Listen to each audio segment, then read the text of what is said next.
6 hours particularly. Good for the gardens, but not so good for the holidaymakers, particularly if you're going to be camping. If we zoom away from the UK, look out in the Atlantic, that's where all the weather's going to be coming from, and you can see there's quite a ribbon of cloud out there at the moment. This first weather system, that's the one that's going to bring rain later today, overnight, and into tomorrow for most of us.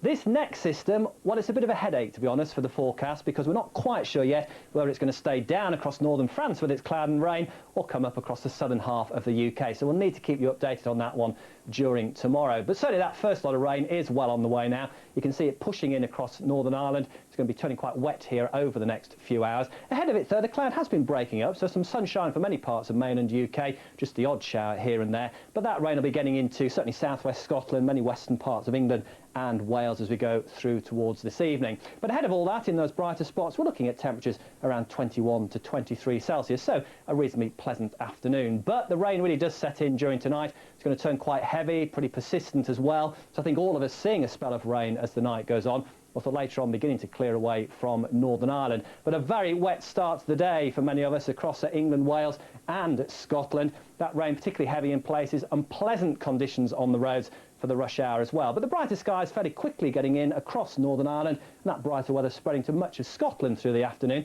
except for Shetland maybe. But across Wales and the southwest of England too, some brighter skies coming in. But that rain could last for a good 12 hours or more across some parts of the Midlands and eastern England. So here temperatures only about 18 or 19 degrees at best. In the brighter spots, something as high as 20 or 21. On to the weekend. Remember, Saturday, a bit of a problem for the south in terms of the forecast. We think this weather system will bring a spell of heavy rain to southern parts of England and Wales, but it's still open to doubt. For most, it's going to be a mixture of sunny intervals and showers, and in fact, that's the story for all of us for the second half of the weekend. Bands of showers moving through, but some dry and some bright weather in between, and still those temperatures not far from the average, around about 18 to 22 degrees. So all in all, a bit of an unsettled spell of weather coming up, that particularly heavy